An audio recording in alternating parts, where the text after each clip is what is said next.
Relojes vivos. Soy el sargento segundo Martín Olvera, 32 años, 11 en servicio.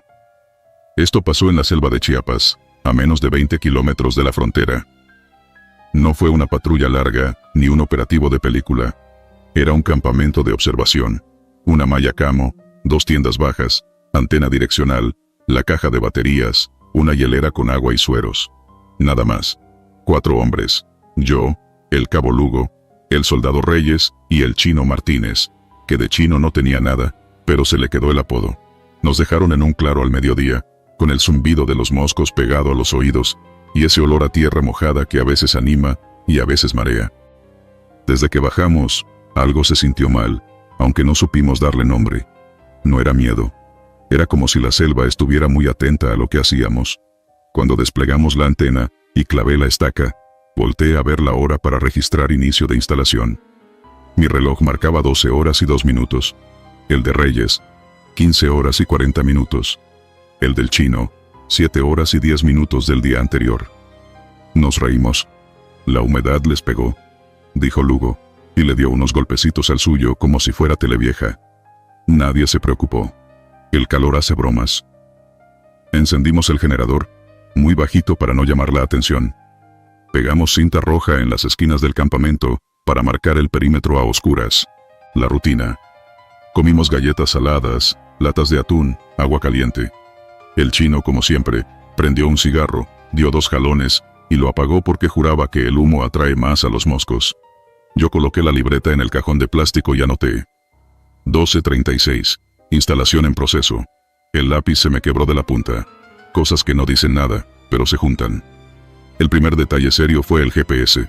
Lo encendimos para marcar coordenadas exactas y mandar una señal breve al puesto. La pantalla parpadeó, cargó y nos puso encima del mar. Luego sobre una carretera de Sonora. Luego regresó a Chiapas, pero a un año atrás. Apagué. Lo volví a encender. Lo mismo. Está loco, dijo Reyes. Pensamos en interferencia. La antena estaba bien orientada. La brújula, sin embargo, giraba muy despacio, como si estuviera cansada. Yo la levanté y noté que, en lugar de oscilar, daba vueltas completas, lentas. No era normal. Anótalo, me dijo Lugo. Lo anoté. La libreta se estaba mojando por el sudor de mi mano. A las 18:20 según mi reloj, a las 22:40 según el del chino, terminamos la instalación. Se hizo noche rápido. La selva no avisa. Simplemente baja la luz y ya. Encendimos 2 lámparas en modo tenue. Lo suficiente para no trompicarnos, y no tanto como para convertirnos en faro. Entonces lo escuchamos. Un tic, tic, tic, muy marcado. Pensé que era una gota golpeando una lata. Pero no había lluvia. Lugo levantó la cabeza. ¿Oyen? Sí, todos oímos. El tic venía y se iba, como si caminara entre los árboles. Fuimos hacia el sonido con una linterna. Ahí estaba. Un reloj de pared, de esos que ve uno en las cocinas viejas, colgado de una rama por un hilo rojo. Si no lo vi yo, no lo creo. No era cuerda, no era nylon. Era como una vena seca, tensada. El reloj estaba oxidado pero andaba. Marcaba 3:17. Me acerqué. Sentí que el aire se enfrió un poco, una brisita que me recorrió los nudillos. Ni se te ocurra tocarlo, dije, sin saber por qué. Reyes se rió con esa risa floja que le daba cuando la cosa le apretaba el pecho. ¿Qué es, sargento? ¿Le tiene miedo a un reloj? Le solté un sí, y al hambre también. Nadie lo tocó. Regresamos con la idea de contarlo como curiosidad. Pero el tic siguió, y se multiplicó. A los pocos minutos, cuando apagué la linterna para ahorrar batería, oímos otro tic a la derecha, otro a la izquierda, algunos más atrás. Encendimos otra vez. Esta vez vimos 3 relojes colgando, distintos todos, uno con cuerdas de metal trenzado, otro con una cadena vieja, y otro más con el mismo hilo rojo. El rojo no estaba pintado. No quiero adivinar de qué era. Me acuerdo de que tragué saliva y me supo a óxido. Es broma, ¿no? Dijo el chino. Ninguno de nosotros tiene imaginación para esas bromas. Puede ser que alguien los colgó para dar señales, dijo Lugo, que siempre buscaba la explicación más práctica. ¿Señales de qué?, pregunté. Nadie contestó. El tic-tic-tic siguió marcando un ritmo que no era de uno solo. A veces se adelantaba, a veces se atrasaba, como si los relojes platicaran entre ellos. No estoy exagerando. Hicimos guardia por turnos. Yo me quedé el primero. Revisé la antena, el generador, el perímetro. Todo bien. Pero cuando miré mi reloj, marcaba 2 horas y 59 minutos. Parpadeé. Lo acerqué a la cara. 0306. Luego 0254. Ya estuvo, pensé. Me quité el reloj y lo guardé en la bolsa de la pechera. No quería ver la hora. Apenas lo hice, siento a mi espalda algo como una respiración. No una persona. Era el propio monte soltando el aire. Me di la vuelta de golpete y alumbré. Nada. Solo hojas y raíces. A la mitad de mi guardia escuché nuestras voces. Clarito. El tipo de cosas que uno no confunde. Era la risa de Reyes, el carraspeo de Lugo, mi copy, cuando contesto al radio. Pero no venían del campamento. Venían de entre los árboles. Se repetían trozos, como si estuvieran pegados mal. Agua, cable, listo, agua, listo, cable. Me subió un calor a la nuca. Volví a encender la lámpara, di un paso, 2, y el suelo crujió como si fuera de vidrio. Me quedé quieto. No se rompió nada. Solo sonó. El corazón me estaba golpeando las costillas. Decidí no perseguir voces. Volví a la tienda. Conté hasta 100. El tic se pegó a mis dientes. Casi me dolía la mandíbula. A las 3:17. La pongo entre comillas porque ya no sé, la luz del campamento falló. No se apagó de golpe. Parpadeó, se fue poniendo amarilla, luego regresó muy blanca, y se murió. Yo alcancé a oler un tufillo a batería caliente y plástico quemado. Lugo se quejó desde la otra tienda. Otra vez la luz, carajo. Le dije que no tocara el generador. Había otra cosa. Los relojes afuera se sincronizaron. Ya no eran muchos tics dispersos. Era uno solo, parejito, fuerte. Como si nos encerraran en una cocina gigante. 3:17, 3:17, 3:17. Todos marcaban eso. Ese fue el momento en que ocurrió lo de Lugo. Dijo que iba al borde del claro a orinar, con el rifle cruzado en el pecho. Yo me quedé junto al equipo. Reyes dormía. El chino revisaba su bota, porque le entró una espina. Lugo no tardaba para esas cosas. Regresaba haciendo chistes, como siempre. Esta vez no volvió. Pasaron 5, 10 minutos. Silbé bajito, nuestra señal. Nada. Grité su nombre. Nada. Fui con el chino, lo desperté bien despierto, le hice seña. Nos metimos 2 pasos al monte y el tic cambió, como si nos midiera. Dejé el rifle colgando y saqué la navaja. Ni sé por qué hice eso. Lugo, llamé, y se me quebró la voz como un adolescente. Odio acordarme de eso, pero pasó. Encontramos su huella. Se notaba bien por la suela gastada. 3 pasos. Y al cuarto, la tierra estaba dura, sin marca. Como si hubiera pisado madera lisa. O vidrio. Alumbré el tronco de una caoba caída. Y ahí, en una ramita baja, colgaba otro reloj. No era de pared. Era un reloj de pulsera, igualito al de Lugo, con la correa rota. Marcaba 3:17. El segundero no avanzaba, pero vibraba. Era un zumbido chiquitito, como si quisiera moverse y no pudiera. No lo toqué. El chino tampoco. Nos quedamos congelados un segundo. Dimos 2 pasos atrás. Llamé otra vez a Lugo, ya sin disimular el miedo. Nada. El monte nos devolvió mi voz, pero chueca, con eco raro, como cuando gritas dentro de un tanque de agua. Regresamos al claro con el estómago apretado. Reyes ya estaba despierto, con los ojos como platos. No está, le dije, y vi cómo se le bajó la sangre de la cara. Encendemos bengala, dijo. Le dije que no. ¿Y si está herido? Si está, no nos va a ver con la bengala. Nos va a ver otra cosa. Sonó feo, pero así lo sentí. No quería darle luces a aquello que nos contaba la hora. Esperamos hasta que el cielo empezó a aclarar. No amanecía, se ponía gris, y luego se volvía a oscurecer. El gallinero invisible de grillos no arrancó, y eso me puso más nervioso.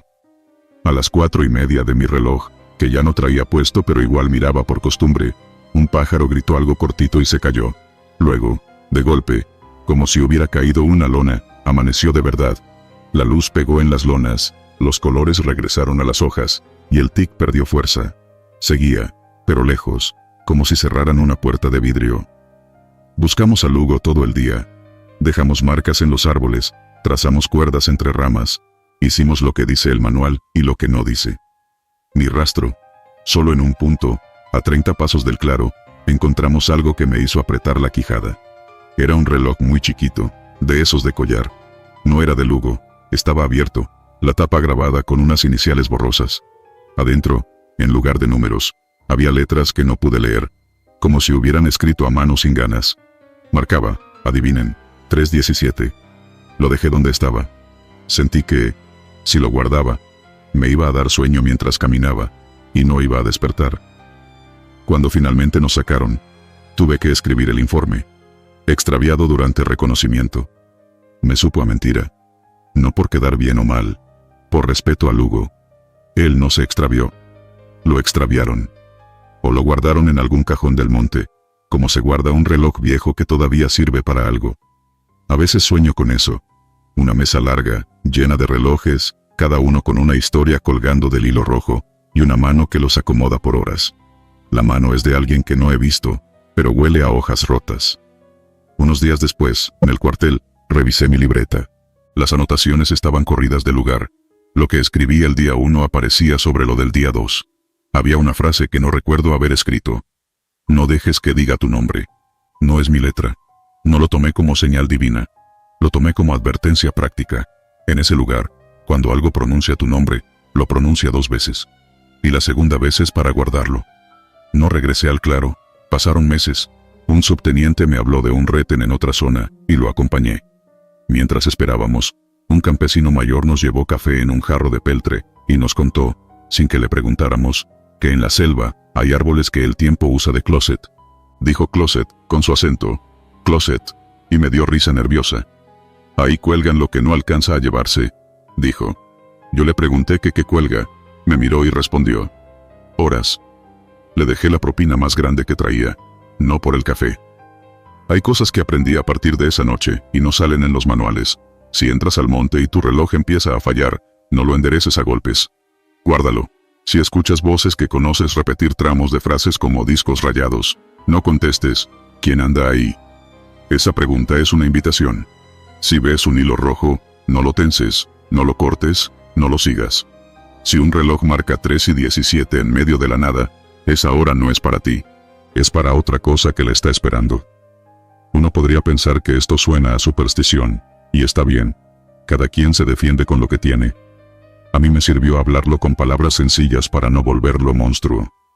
Hay lugares donde el tiempo no está roto, nomás es celoso. No quiere que le quiten nada. Cuando te metes sin pedir, te cobra en minutos, en recuerdos, en nombres. Con Lugo fue puntual. No gritó, no arrastró, no dejó rastros.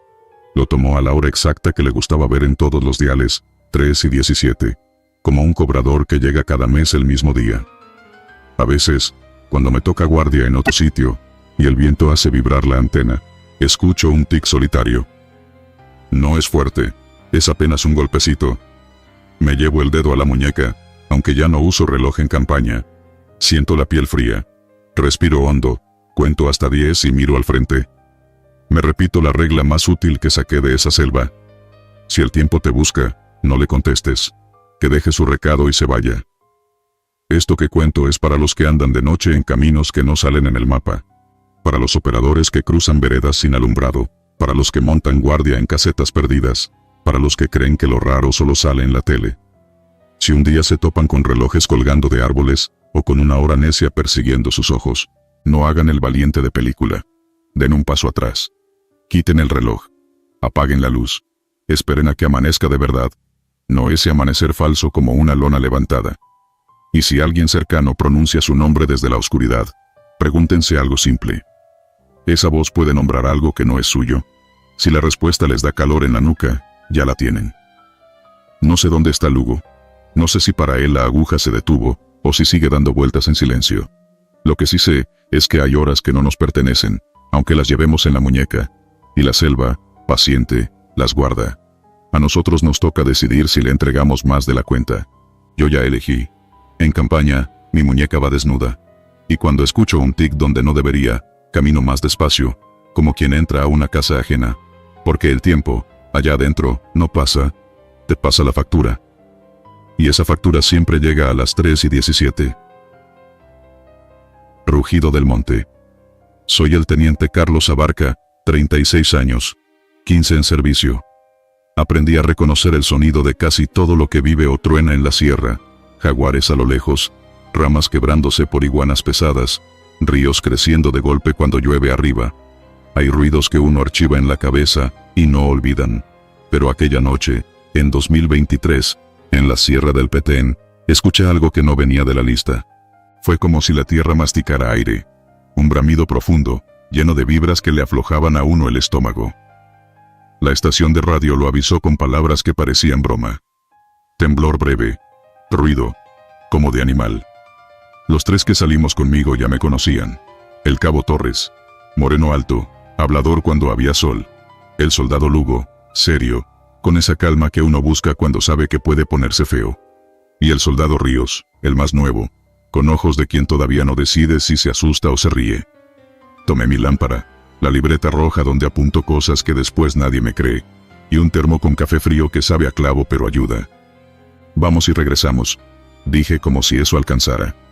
El camino a la ladera era un trazo de piedras flojas y raíces. El monte respiraba humedad. A cada paso, el suelo vibraba, no como temblor, sino como pulso. Tum, tum, tum. Una cadencia que te hacía ajustar el paso sin querer. No exagero. Sentías que si pisabas fuera de ritmo, algo debajo lo notaba. El aire olía raro, a metal y tierra caliente, como taller mecánico después de usar la soldadora. Me pasó por la cabeza una idea tonta. ¿Y si la montaña estaba soldando algo por dentro? Alumbramos la ladera. Había grietas nuevas, sí, como venas abiertas en piedra tierna. Y entre las grietas, vapor. No humo blanco de frío. Vapor espeso, pegajoso, con un brillo apenas rojizo, que no debía estar ahí. Torres, que alardea de ver primero, señaló con la lámpara. Mi teniente, allá hay una luz, se mueve. No era la luz de un celular ni de un vehículo enterrado. Era un punto rojo que iba y venía, como luciérnaga con prisa, pero hundida en roca. Entonces, el cerro rugió.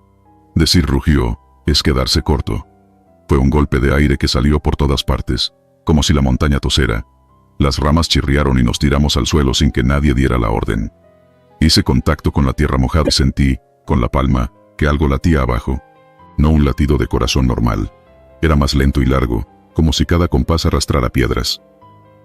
Aguantamos así un momento que pareció mucho. Lugo, que solo abre la boca para lo necesario, dijo. No es mina. No es explosión. Eso. Respira. Nadie lo contradijo. ¿Cómo hacerlo si el mismo piso empujaba y soltaba, como una espalda gigante? Del interior de la ladera salió un destello. La luz no se esparció hacia afuera. Se concentró hacia adentro, como si fuera tragada. Y entonces lo vi. Juro por lo que más quieran que lo vi.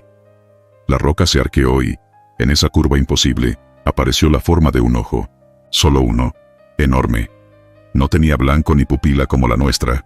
Era un círculo de carne oscura, rodeado de filamentos que parecían raíces quemadas. Se abrió lento, sin prisa. Vi cómo la superficie brillosa se humedecía, como la de un animal que acaba de despertarse en semisueño. Parpadeó. Como parpadea un cerro, cerrándose desde los flancos, tragándose su propia mirada. Sentí un nudo en la garganta.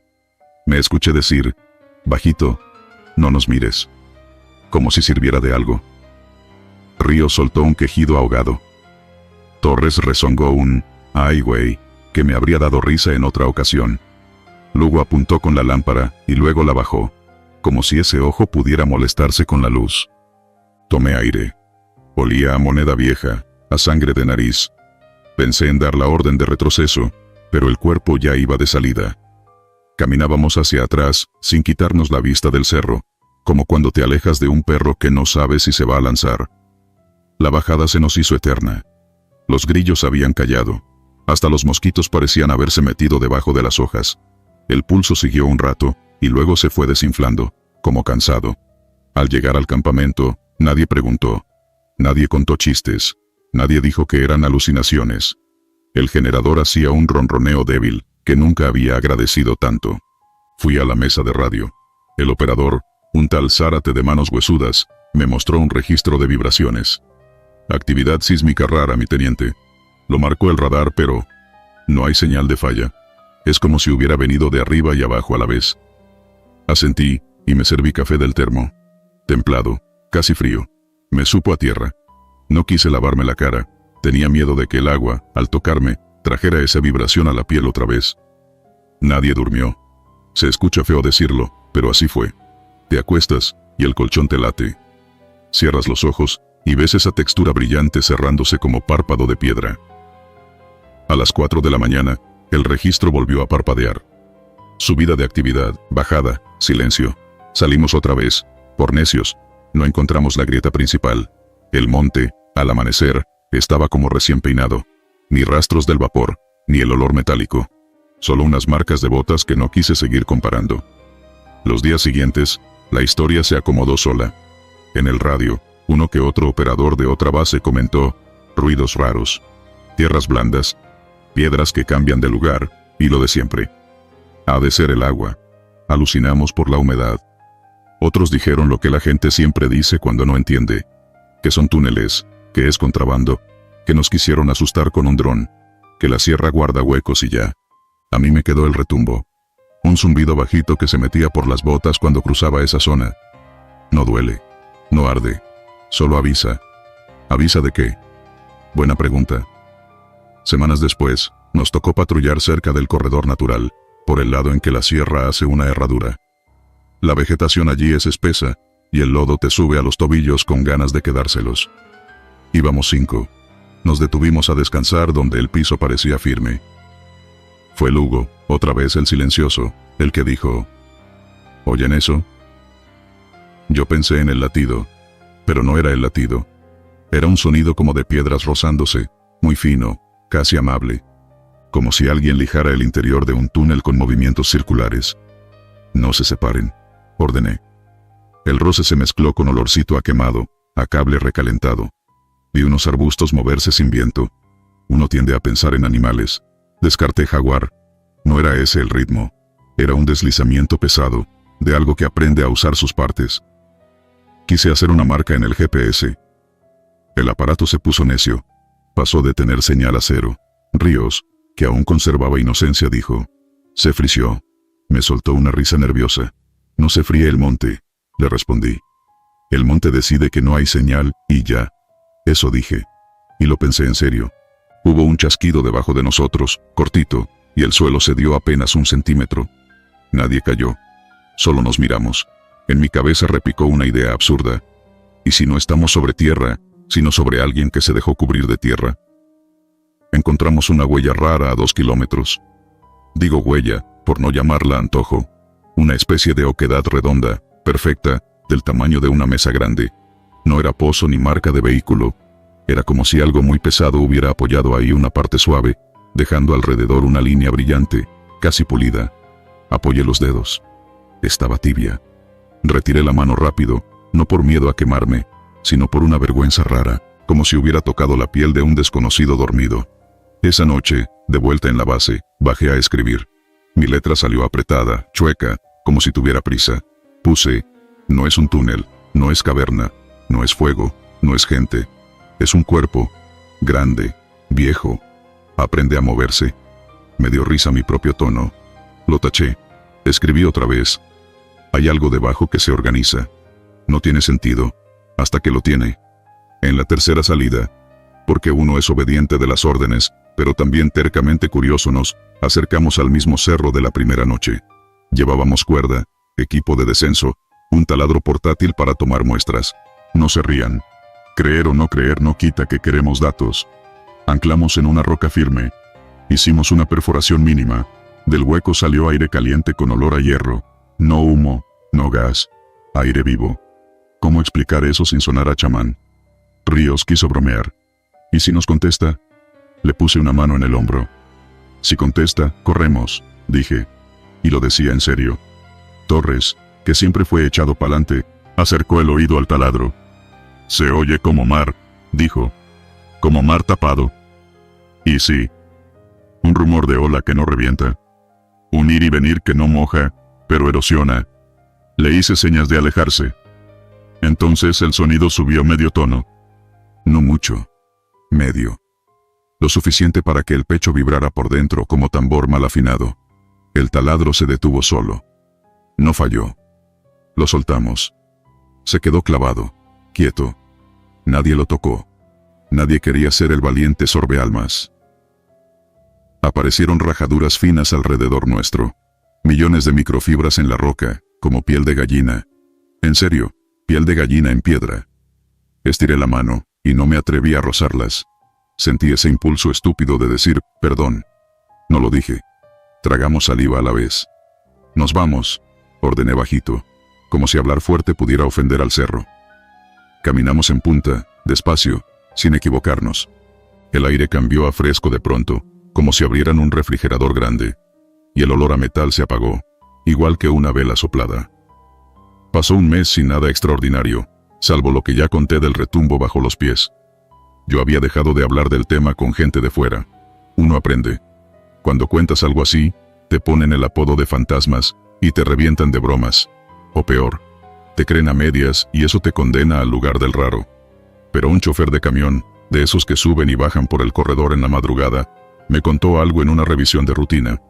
Estaba fumando junto al motor, y me dijo: «Oiga, mi teniente, allá arriba el monte, a veces hace como un bostezo, y se oye como cuando el agua se devuelve en la tubería.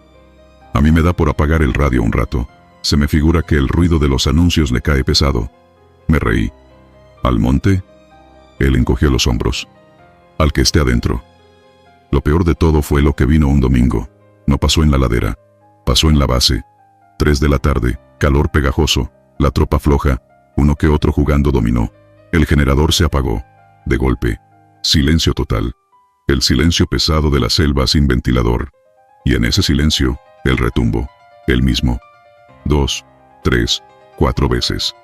Casi agradecí no tener luz para ver si las paredes vibraban. Alguien soltó un «ya», con voz de niño asustado. Nadie supo quién fue. El generador volvió por sí solo. Todo siguió normal. Yo me quedé con el café detenido a medio camino de la boca. En la taza se formó una onda, una sola, redonda, perfecta. No había viento, no había camiones pasando. La onda estaba ahí, sola, como un ojo en miniatura. Lo escribo ahora, y me tiembla un poco la mano. No por miedo de entonces, por el de ahora. Porque desde aquella noche camino sobre la sierra, y siento que camino por una piel. Eso cambia a uno. Te hace pisar distinto. Te impide gritarle groserías al monte cuando te resbalas. Te impide clavar cuchillos en cualquier árbol por aburrimiento. Te impide burlarte de los rumores. Y te da, de regalo, una sospecha. Si la montaña está viva, ¿qué tanto tiempo lleva practicando el acto de despertar? Si esperan que cierre esto con una explicación limpia, no la tengo. Si sé lo que no es eco, no es sismo, no es maquinaria, no es broma. Y si sé lo que fue. Una noche vimos un ojo hacerse de roca. Lo vimos abrirse y cerrarse con paciencia de criatura que conoce su tamaño. Vimos la sierra comportarse como un pecho que recoge aire. Sentimos el pulso bajo los talones, y se nos borraron las ganas de hacer chistes de valientes. A veces paso por esa zona en la madrugada, cuando apenas se dibuja la línea gris pegada al horizonte, y los tucanes se despiertan de mal humor. Apago el radio. Quito la linterna. Escucho. Si el suelo late, camino al ritmo. No por miedo a que se enoje, aunque tampoco voy a retarlo. Lo hago por respeto. Porque hay cosas que se cruzan como si fueran carretera ajena. Y esto, lo que sea que está bajo el petén, no es nuestro. Estamos de visita. Hay que comportarse. Si alguno de ustedes alguna vez sube por esos cerros y siente que el piso se le acomoda a la planta del pie, como si probara su peso, no se asuste de más. Baje el tono. No corra a lo loco. No le pegue a los troncos con el machete por nervios. Si escucha un bramido que le afloja el estómago, respire. Y si en el brillo húmedo de una grieta cree ver un párpado, no le alumbre directo. Retírese con calma. Agradezca si quiere. Agradezca que lo dejaron mirar. No soy de cuentos, no me interesa asustar por deporte. Pero después de esa noche, entendí algo que ojalá no se me olvide. La sierra también guarda memoria. Y cuando una cosa enorme se despereza bajo la tierra, todos, soldados, choferes, jaguares, ríos le caminamos por encima. Cada paso es una nota, cada golpe de suela, un llamado. Y llega un momento en que lo que duerme decide abrir el ojo. Si lo abre otra vez, que nos agarre humildes. Que nos encuentre con el radio bajito. las botas en ritmo, y la cabeza clara para entender que no todo está ahí para que lo midamos.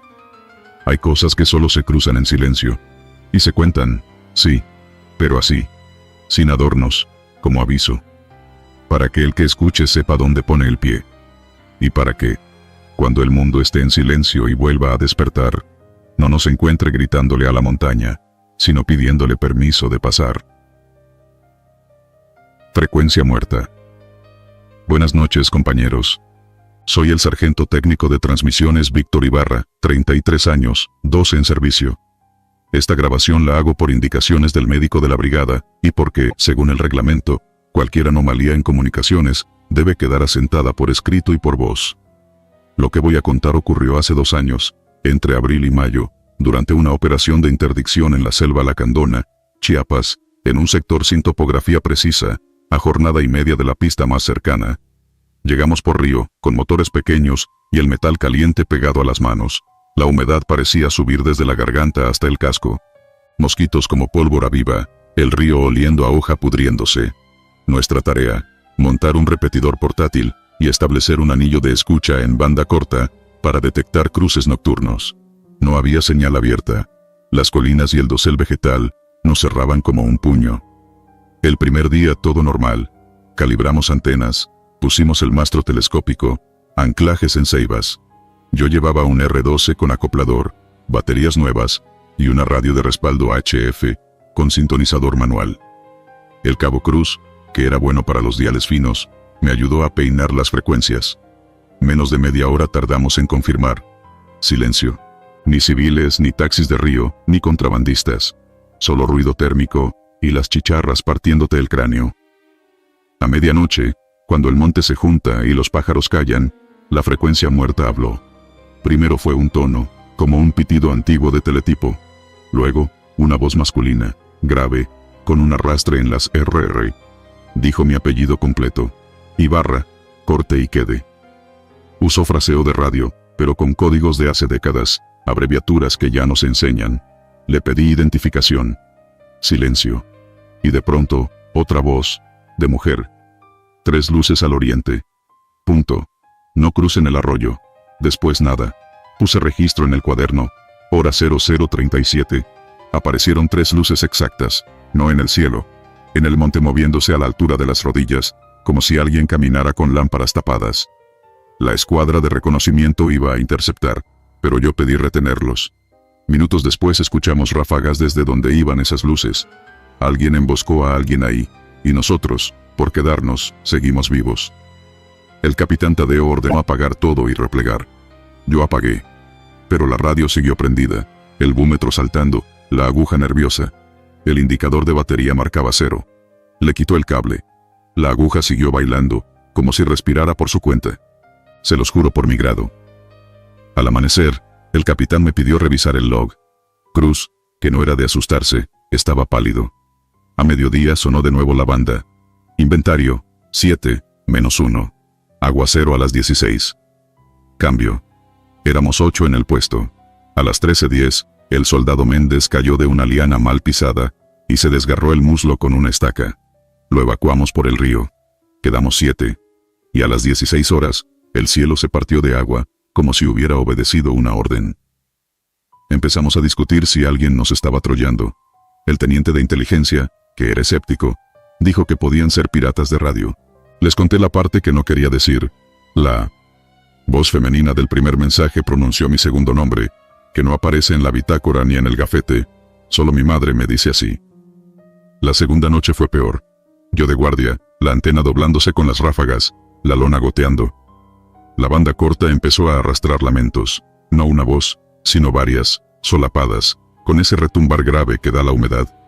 Distinguí frases: no crucen, alto, no miren.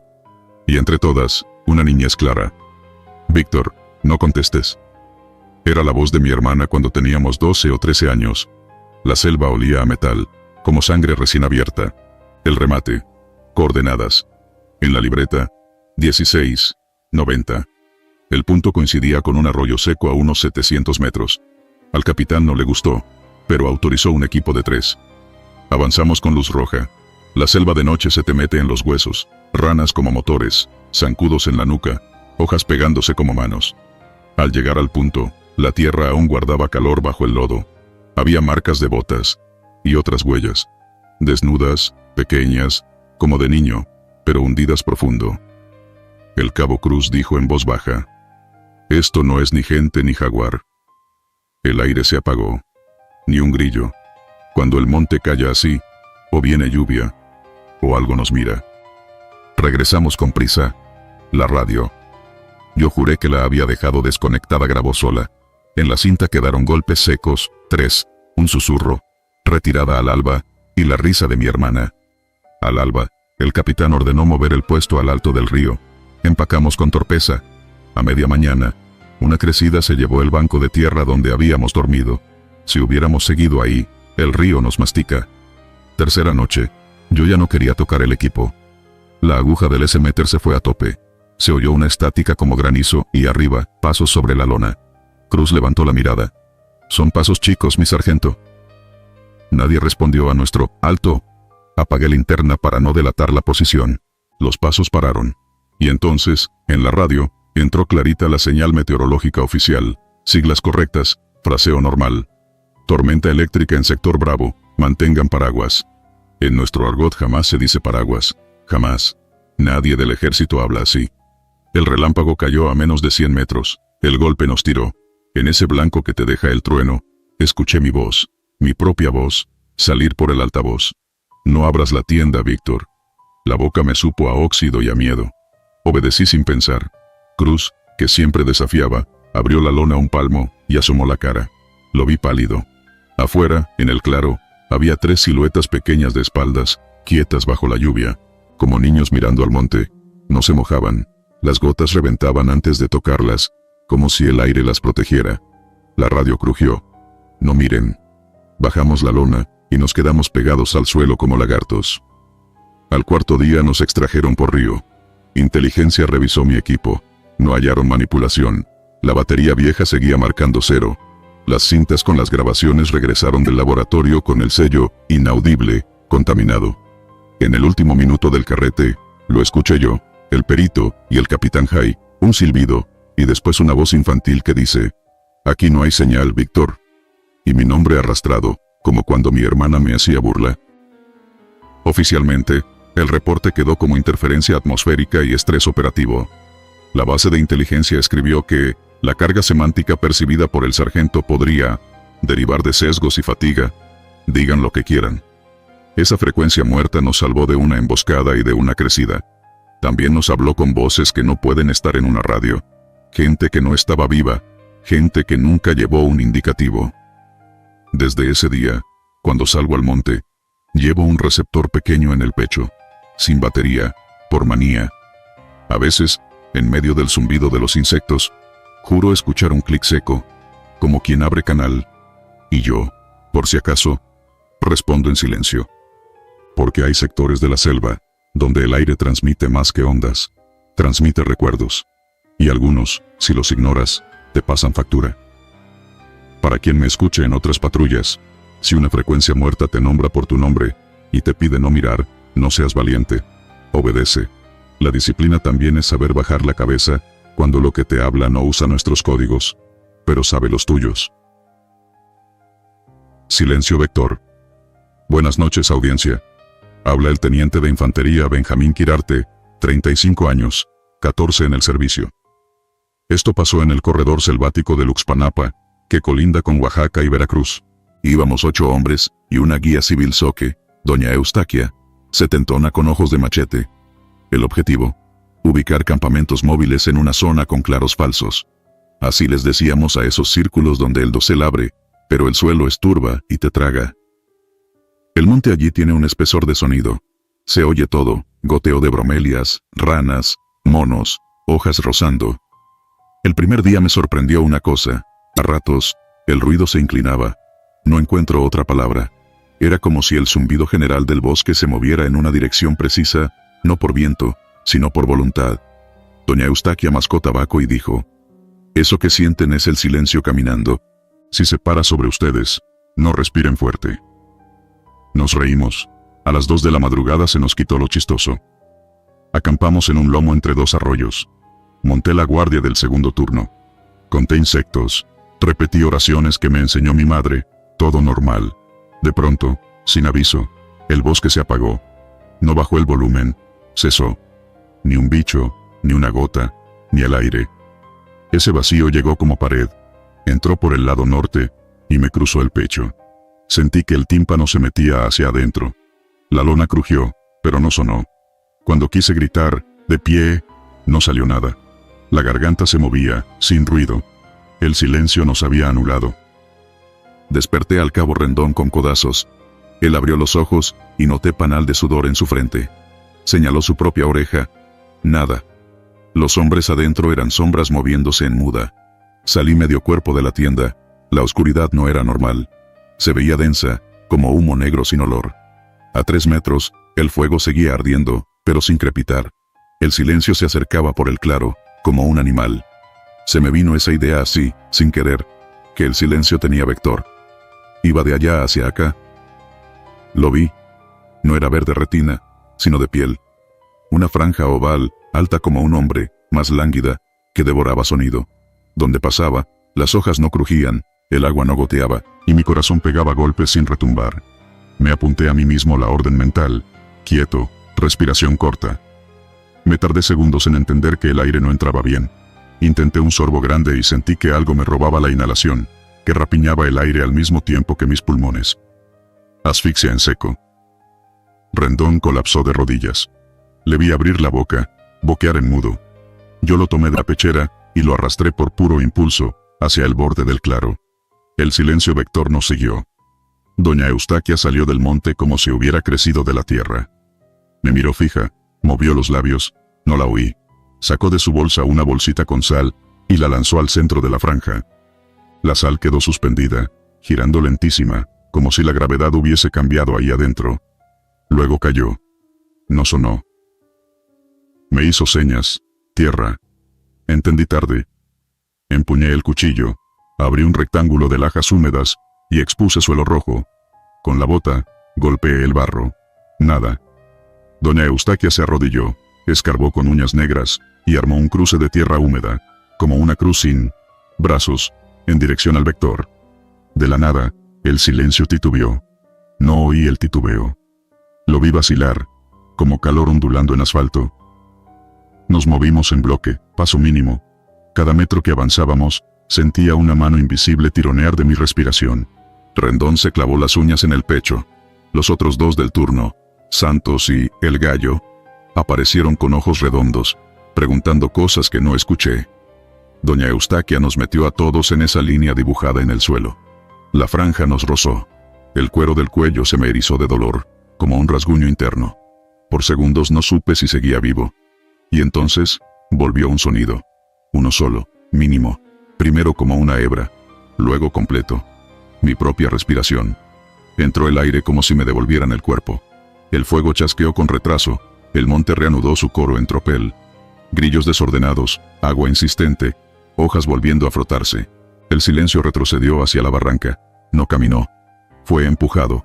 Nos quedamos todos en el suelo, llorando con ruidos feos de pulmones. Doña Eustaquia habló al fin, con voz cascada. Aquí el aire también es presa. A veces lo cazan. Si el silencio se planta, ustedes se mueren como venados en trampa. Nos mostró la palma con tierra, húmeda y roja. La cruz era para recordar por dónde respira el monte.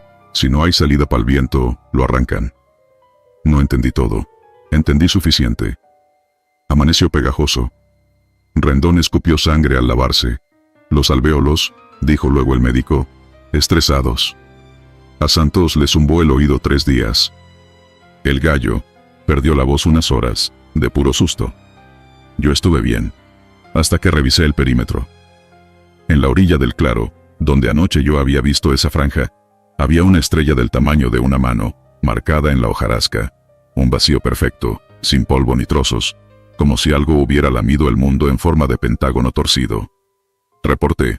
Inteligencia lo llamó fenómeno aeroacústico. En el acta, palabras como microturbulencias y gradiente barométrico. Firmé. Después, a solas, doña Eustaquia me dijo: no se meta en los lugares donde el monte se oye poquito. Aprenda a oír el nada. Si el nada viene hacia usted, achíquese. A veces el monte prueba si respiras bonito. Semanas después, en otra misión, entendí su consejo. Íbamos cruzando otro claro, el sol a plomo, los cascos hirviendo. El bosque sonaba normal hasta que, de la nada, cayó un paréntesis mudo. Yo lo vi venir, del este. Ni pregunté. Ordené al suelo, boca abajo, respiraciones cortas, manos a tierra. Uno de los nuevos, Ortiz, inteligente pero incrédulo, quiso bromear. ¿Qué pasa, mi teniente? ¿Se fue la pila? Alzó la cabeza. El silencio lo rozó. Cayó tosiendo, ojos desorbitados, la tráquea silbándole sin sonido. Lo salvamos de milagro, hundiéndole el pecho con ritmo hasta que volvió el ruido. No le quedó cicatriz por fuera. Por dentro, yo sé que algo le cambió. Desde esa noche cargo siempre un frasquito de sal, y guardo una porción de tierra húmeda en bolsa sellada. No es por brujería, es memoria táctil. Me recuerda que el aire también es terreno, y que en esta selva hay cazadores que no se ven. No se comen carne ni sangre, se comen viento. Mi advertencia para quien camine los corredores de Luxpanapa, la Lacandona, o cualquier monte que parezca aguantar la respiración. Aprendan el sonido del monte tanto como el mapa. Si todo calla de golpe, y ese callar se mueve hacia ustedes, no griten, no corran sin trazar una salida. Hagan cuerpo pequeño, marquen tierra abierta, respiren como robando.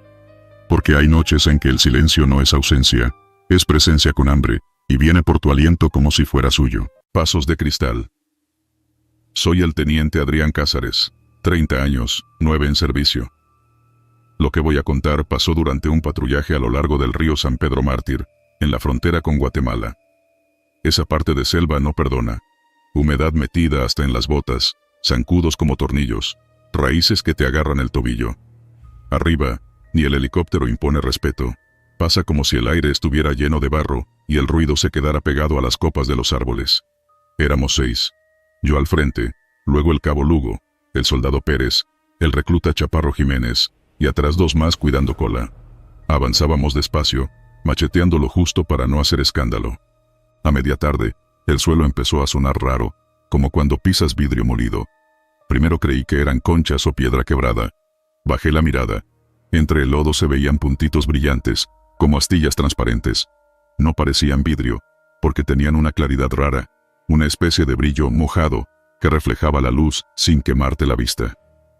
«Mi teniente, ¿esto qué?», preguntó Lugo, y se agachó. Tomó un pedacito con los dedos. El trozo le cambió de forma en la mano, así, sin trucos. Se estiró como una gota espesa, y le devolvió su cara, pero la cara no era estática, estaba como un segundo adelantada.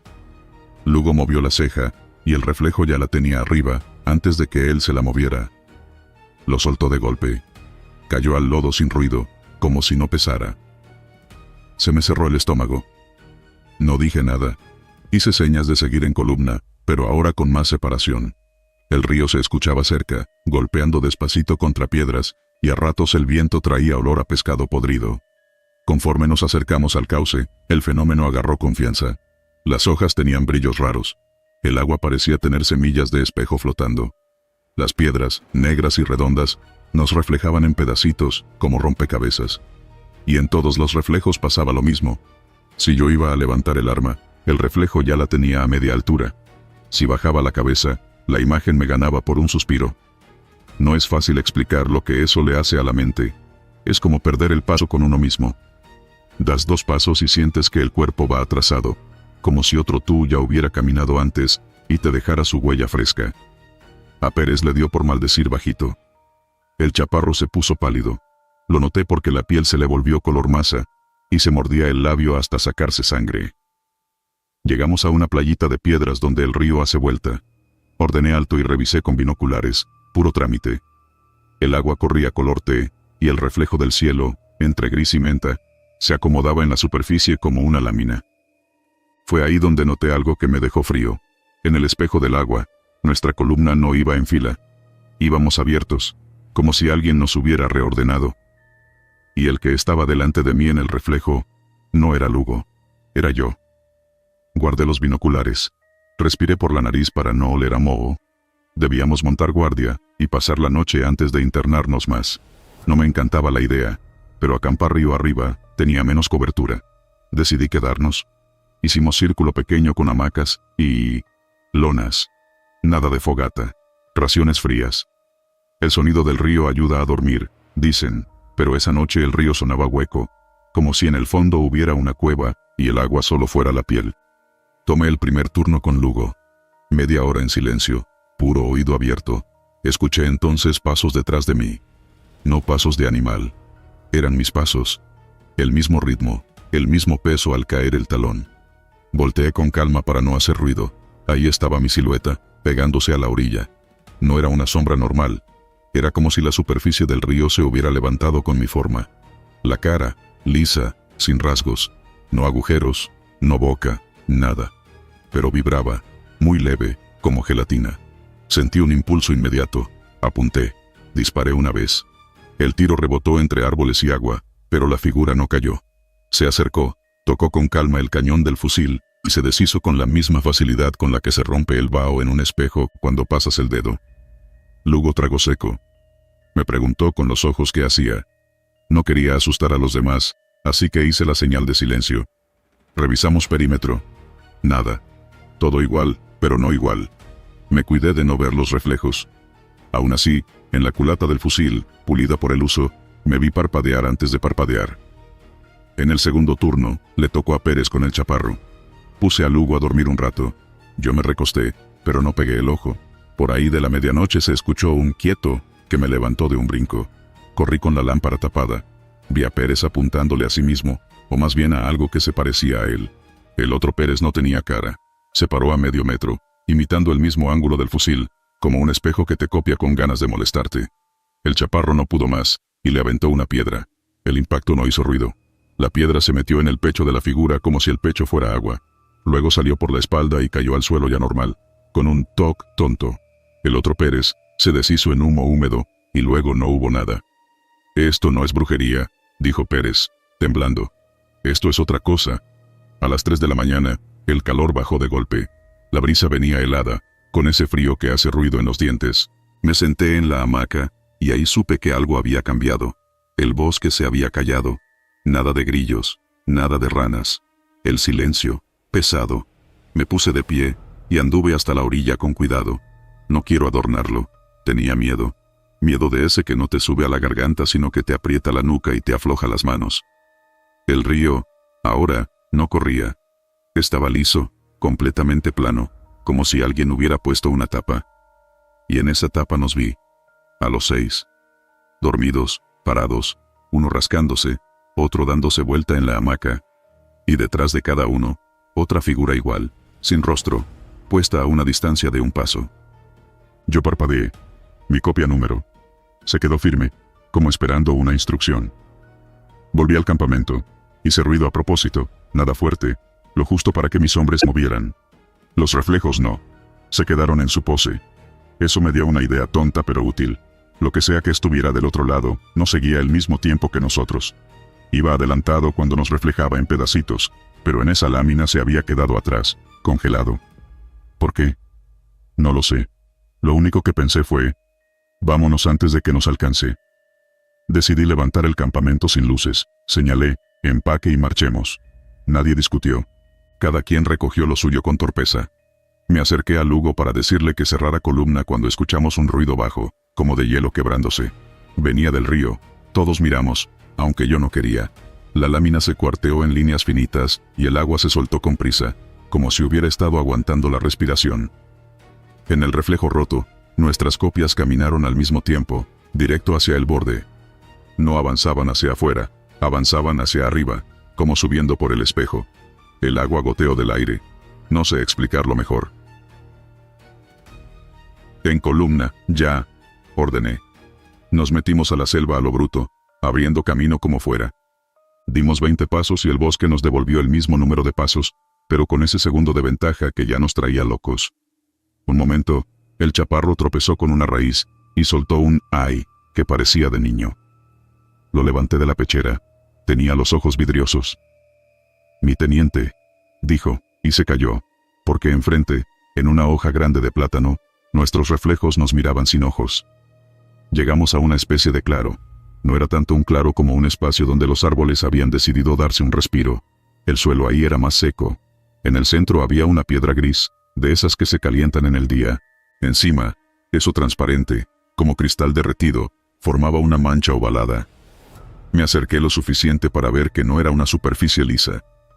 Estaba hecha de miles de piezas pequeñitas, como escamas. Cada escama tenía un microespejo, y en cada microespejo, un cachito de nosotros un segundo después. Me mareé. «Esto parece un ojo», soltó Lugo, bajito. No quise tomarle sentido. Abrí el mapa, que a esas alturas solo servía de consuelo. Ubicamos al norte una brecha de cazadores. Si llegábamos, teníamos chance de salir al camino principal al amanecer. Lo intentamos.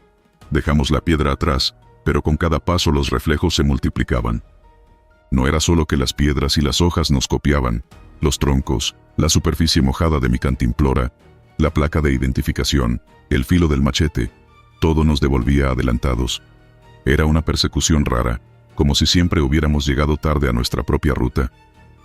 A eso de las 4 nos detuvimos por segundos. Yo necesitaba aire. Les pedí que se quedaran donde estaban. Fui 2 pasos al frente, y ahí escuché algo que todavía me pone la piel dura. Me oí hablar.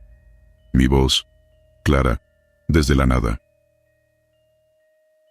«No lleguen tarde», dijo. Me di la vuelta de inmediato. Nadie de los míos había movido los labios. Lugo me vio y negó con la cabeza. En el reflejo del machete, la frase llegó un segundo antes. Quise quebrarlo, me contuve. Apuramos. 2 kilómetros más, a lo mucho. De pronto, la selva cambió. El olor al río se fue.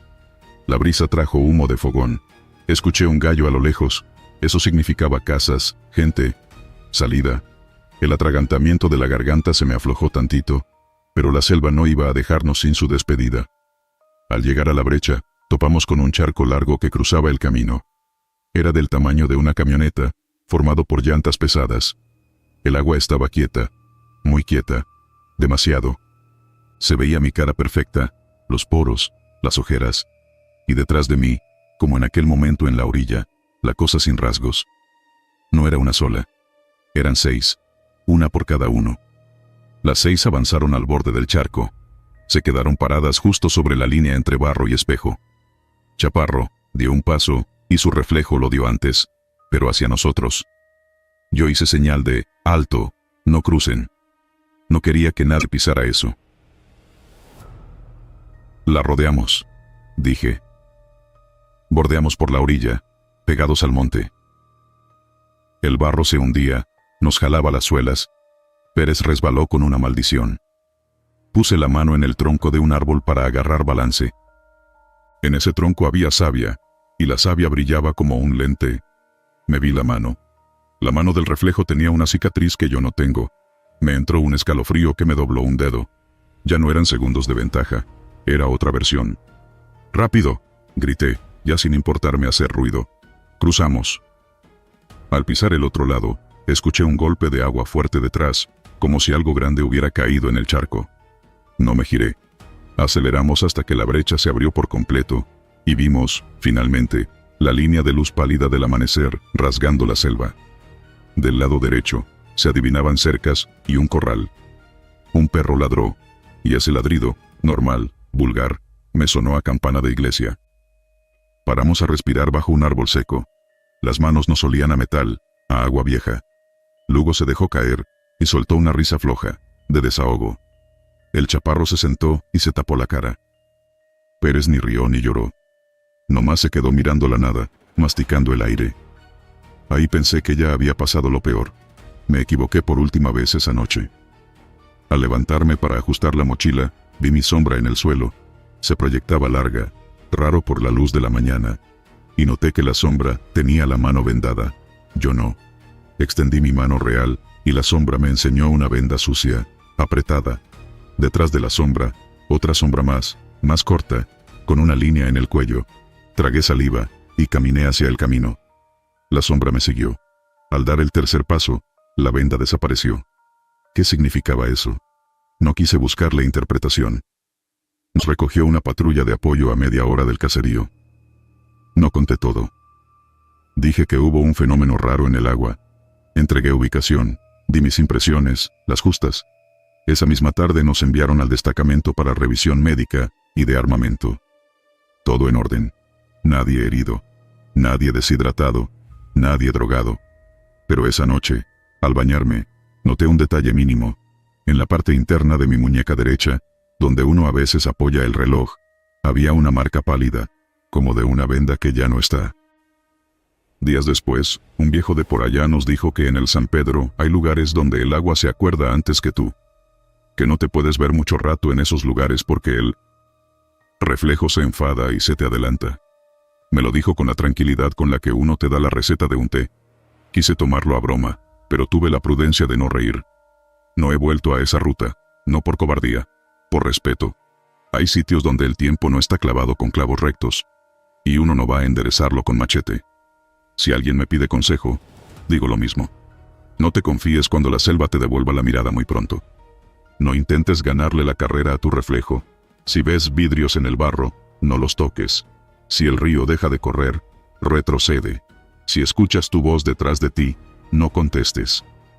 Y si alguna vez, en un parabrisas, en una culata pulida, en el agua de un charco, ves que tu mano vendada se mueve antes que tú, recuerda lo que te estoy diciendo. No des el paso que sigue. Espera un segundo. Deja que sea esa otra mano la que se canse primero. A veces, ese segundo es la diferencia entre salir con una historia o quedarte pegado en la tapita de un río que no existe. No sé cómo llamarlo. Algunos lo nombrarán leyenda y ya. A mí me basta con saber qué pasó. Cada vez que limpio mi fusil y me veo en el metal, hago una pausa y espero una fracción. Apenas un respiro. Si mi reflejo no se adelanta, sigo. Si se adelanta, no lo miro. Bajo el arma, cuento hasta 10, y me doy vuelta. Aprendí que en la selva, como en el espejo, no siempre conviene ser el primero. Porque lo que camina un paso antes de ti, no siempre eres tú. Y lo que te toca el cañón sin tener cara, créeme, no quiere conocerte, quiere que lo sigas. Ese es mi aviso, no para asustar, para que cuando te toque andar por esos rumbos, recuerdes que hay cosas que no salen en mapa ni en reporte. Hay pasos que suenan a cristal, y si los oyes bajo tus botas, ya vas tarde. Guardián del Pantano. Me llamo Esteban Lira, cabo primero. 27 años, 6 en filas. Si alguien me hubiera contado esto en el comedor del batallón, le habría dicho que estaba exagerando para que le sirvieran otra ración. Pero aquella noche en los pantanos de Centla, no hizo falta inventar nada. El lugar se cuenta solo. Tierra blanda, agua oscura, y ese cielo aplastado que no se decide a llover. Todo suena cerca y lejos a la vez. Uno levanta la vista y no hay horizonte, no más manglar y más manglar. Salimos al anochecer en una lancha chica, de esas que vibran hasta en el asiento cuando el motor agarra bien. Éramos 4. Yo al timón, el soldado Vargas, Castañeda y Melo. La orden era sencilla: revisar unos destellos que varios pescadores juraban haber visto entre los canales. Seguro cazadores furtivos, me dijo el comandante, con ese tono de, no me regreses sin novedad. Yo también pensé lo mismo. Luz es luz, ¿no? Alguien con lámpara, alguien con prisas. La humedad pegaba como si trajeras una sábana mojada encima. Los mosquitos se te estrellaban en la cara y en los nudillos del arma. A ratos el aire olía a diésel. A ratos, a lodo viejo. De ese que te recuerda que todo ahí está medio vivo, aunque parezca quieto. Yo avanzaba despacio, para no levantar mucha estela. El agua era pesada, como aceite frío. Vargas me iba marcando con el foco. Por ahí, mi cabo. Un poco más a la derecha. ¿Ya vio? Nada claro, apenas un brillo entre las hojas, como si alguien tapara y destapara una lámpara con la mano. De pronto el motor tosió, y se murió.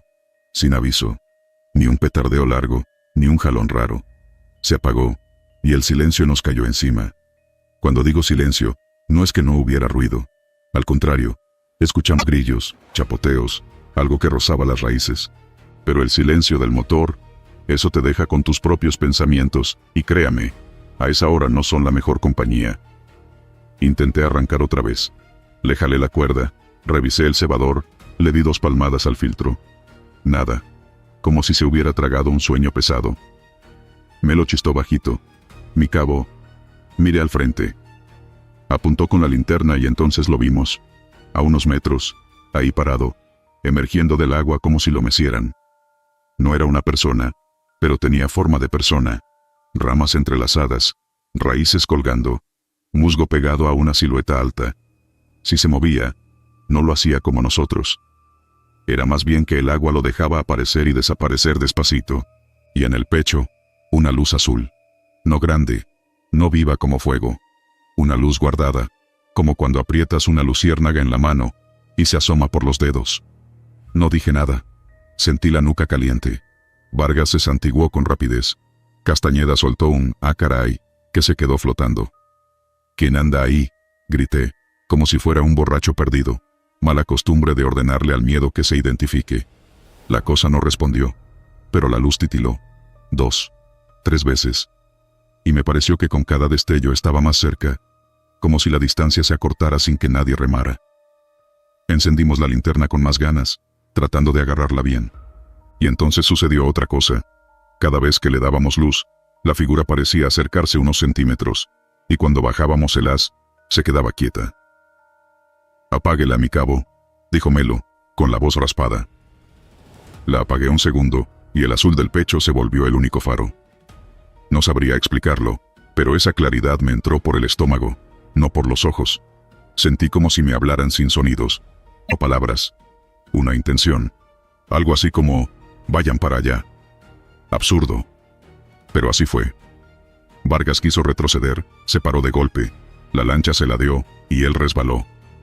Le vi el rostro en el aire, el grito cortado, las manos tratando de agarrar servido el borde. Cayó de espaldas al agua con un chapuzón corto. «Vargas».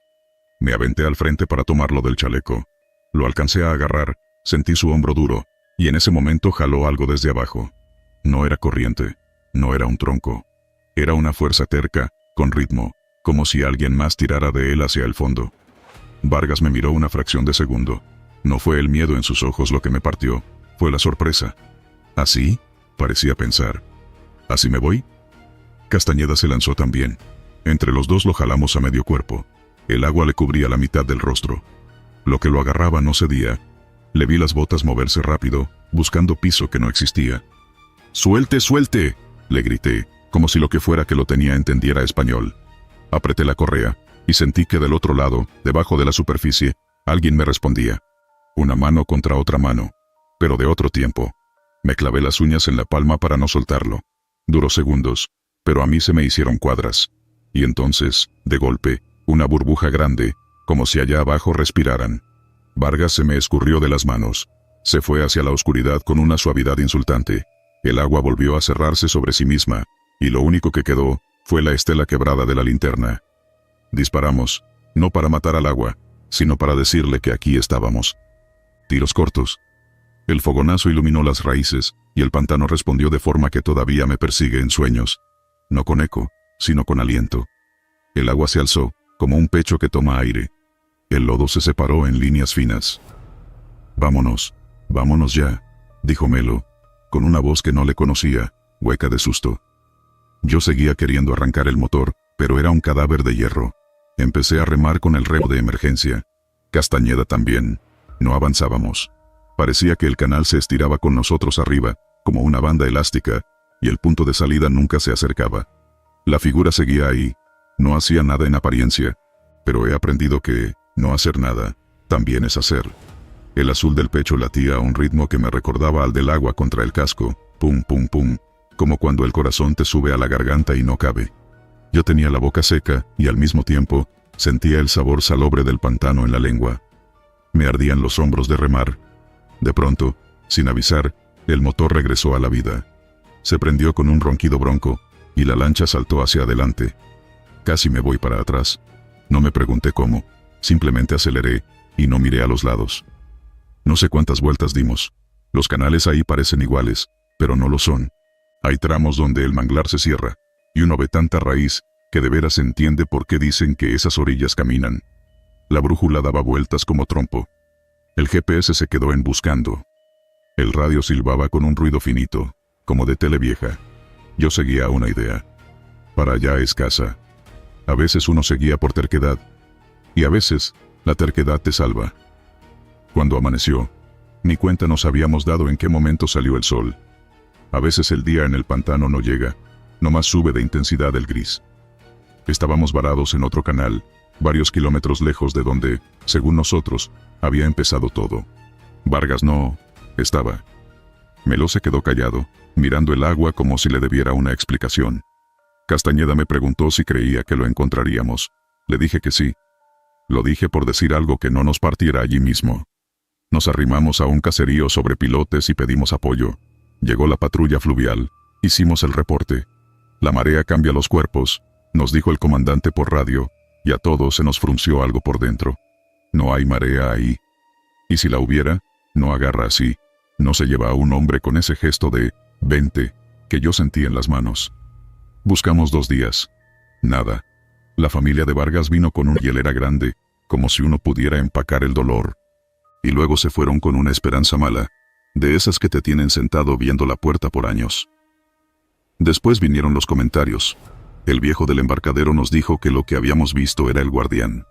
No un santo, no un demonio. El que pone orden, dijo, en voz bajita, como cuando se habla del director de la escuela. Contó que antes, mucho antes, había luces que se quedaban flotando, y que la gente seguía pensando que eran duendes, o gas del lodo, o cualquier cosa. La lumbre del pantano, le dicen. Pero que hay noches, muy contadas, en que esas luces no andan solas. Vienen prendidas en el pecho de algo que no quiere que uno entre a patear su casa. Yo no soy de creer todo, pero hay relatos que te encuentran exactamente donde te duele. Esa madrugada, ya de vuelta en el destacamento, me quité la camisa, y vi que traía lodo metido hasta en los pliegues del codo. En el bolsillo de la pechera, el barro dejó un dibujo raro, como una mano abierta. No digo que fuera una señal. Digo que la forma estaba ahí, y yo no tuve ánimo de lavarla ese día. Me dormí con la camisa en el respaldo de la silla. Soñé que la lancha no tenía fondo, y que remábamos sobre nuestros propios pies. Me desperté con el pecho apretado, el corazón tocando la puerta desde dentro. Semanas después, regresamos por órdenes, otro operativo, otro motivo. No me gusta admitirlo, pero me temblaron las manos cuando vi de nuevo el agua quieta. Volví a sentir esa presión en los oídos, como cuando vas en avión y no tragas saliva a tiempo. No apareció ninguna figura esa vez. Todo fue normal. Revisiones, números, notas en la libreta. Al irnos, la superficie se arrugó tantito, apenas, como si alguien exhalara debajo y nos dijera, ya estuvo. Yo llevé la vista al frente y pensé en Vargas, en sus hijos, en su sorpresa. ¿Por qué se cuenta esto como leyenda? Porque a la gente le cuesta tragar verdades sin azúcar. Es más fácil decir que en los manglares sale un monstruo de ramas, que aceptar que hay lugares que no nos quieren, y nos lo dicen claro. Porque los vivos somos tercos, y necesitamos un personaje para entender los límites. A lo mejor el guardián no es un ser con forma. A lo mejor es el propio pantano cuando se pone serio. Ese territorio tiene reglas que no aparecen en los manuales. No te metas con linternas de fiesta. No grites de más. No jures que mandas. Y si sientes que el agua respira, regrésate. No fui el mismo después. Uno aprende a escuchar los silencios. También aprende a aceptar que hay cosas que no tienen una conclusión bonita para contar en la mesa. A los nuevos, cuando les toca patrullaje en Centla, les digo lo básico. Revisa el motor con paciencia, guarda fósforos secos, no tientes al canal con luz directa si ves algo que no entiendes. Y si te toca ver una claridad azul en el pecho de una sombra, no quieras negociar con eso. No es un trato. No quiere nada de ti. Nomás te recuerda que pasas por su casa. A veces, por las noches, cuando el viento viene del rumbo del agua, se escucha un murmullo que no es palabra, pero tampoco ruido. Se arrastra por las hojas, y te alcanza aún con la ventana cerrada. Yo no digo que sea Vargas. No me gusta ponerle nombres a lo que no puedo abrazar.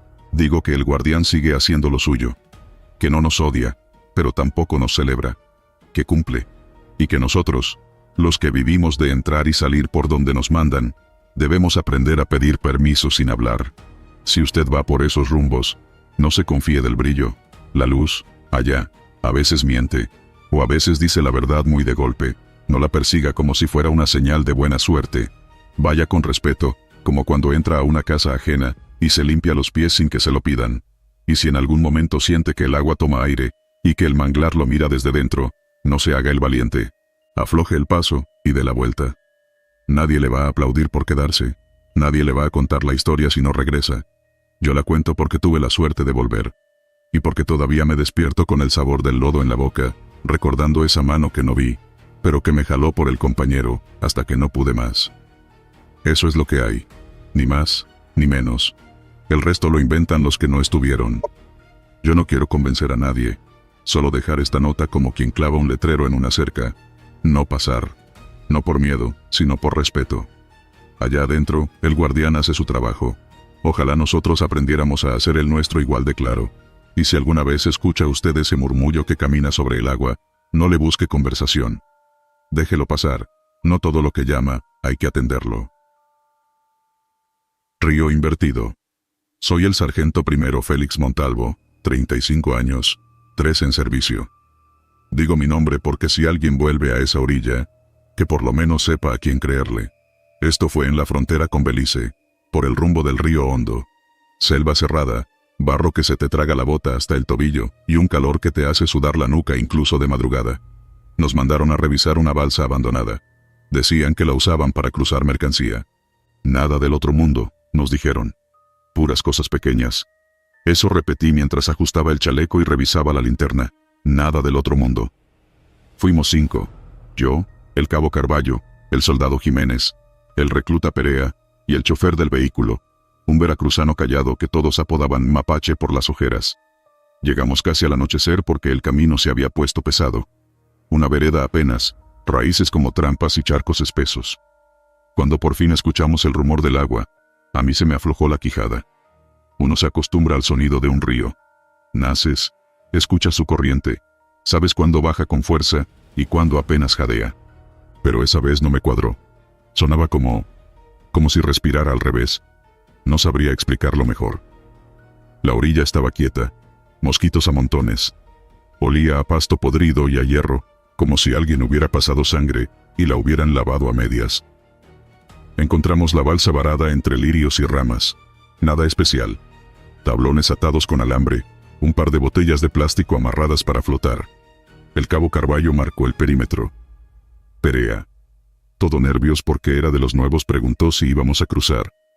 Le dije que primero, inspección con linterna. Lo de siempre. Huellas, envoltorios, un trapo con aceite. Ahí empezó lo raro. Alumbré la superficie y no me vi. Mejor dicho, se veía alguien, pero no nosotros. Un cielo nublado, más oscuro del que teníamos encima, y árboles altos que no reconocí. No era rebote de luz ni cosa de ángulo. Puse la mano a 10 centímetros del agua, y en el reflejo había una mano. Sí, pero no era la mía. Tenía una cicatriz en el dorso que yo no tengo. Me retiré de golpe. Nadie dijo nada unos segundos. A veces el silencio no es por valentía, es por no querer llevar la contraria a lo que tienes enfrente. Debe ser el ángulo, dijo Carballo, por decir algo. Jiménez se acercó un poco más. Él era de esos que no creen en nada hasta que lo huelen. Mojó la punta del guante, apenas. La gota no cayó, se quedó pegada y luego subió, como si la hubiera jalado un imán. Sentí la piel de los brazos apretarse. Perea soltó un «¡qué chingados!» demasiado alto, y lo callé con la mano. La corriente se movía, sí, pero no hacia abajo. Las hojas que flotaban empezaron a repuntar, como si ascendieran por una pendiente invisible. No subían rápido, subían con calma, con esa paciencia de las cosas, que no necesitan demostrar nada. El mapache, que no hablaba casi nunca, murmuró: «No se paren tan cerca». Hice caso. Atamos una cuerda a la balsa para jalarla a tierra. Se sentía liviana, como si del otro lado alguien también la estuviera jalando, pero para arriba. Avanzaba de manera rara, con pequeños tirones. «De a poco», dije, y todos empujamos. Jiménez quiso meter el pie para emparejarla con la orilla, y fue ahí cuando resbaló. El grito se me quedó atorado en la garganta. Esperas ver a un hombre hundirse, bracear, tragar agua. Esperas ese golpe seco de realidad.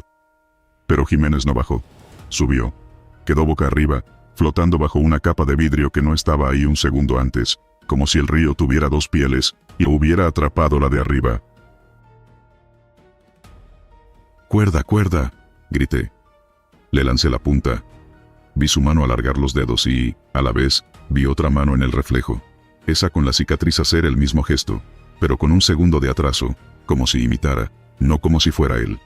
La cuerda tocó el agua y se quedó ahí, colgando, quieta, sin mojarse. Empujé más. Nada.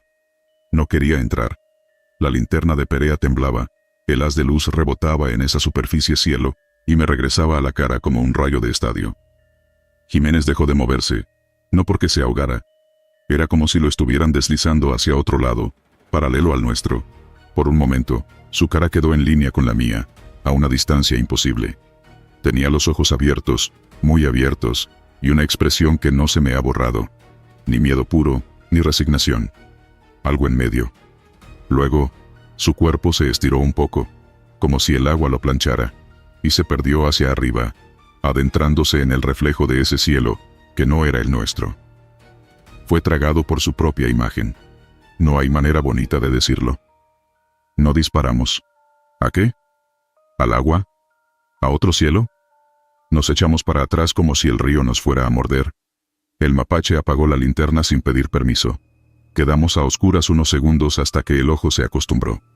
La selva volvió con sus ruidos de siempre, pero yo ya no le creí. Me senté sobre una raíz, los dedos tiesos, la boca seca y salada, como si hubiera masticado la correa del rifle por media hora. Perea empezó a llorar sin sonido, con los hombros apenas moviéndose. Decidí que esa noche no dormíamos ni a 10 metros del agua. Retrocedimos por la vereda y armamos un campamento pobre, tenso, a base de ganas de no ver más. Nadie quiso hablar de Jiménez. El cabo Carballo se encargó de escribir el reporte preliminar. Accidente en cauce, búsqueda pendiente. A las 2 de la mañana cayó un aguacero, de los que te aplastan el ánimo.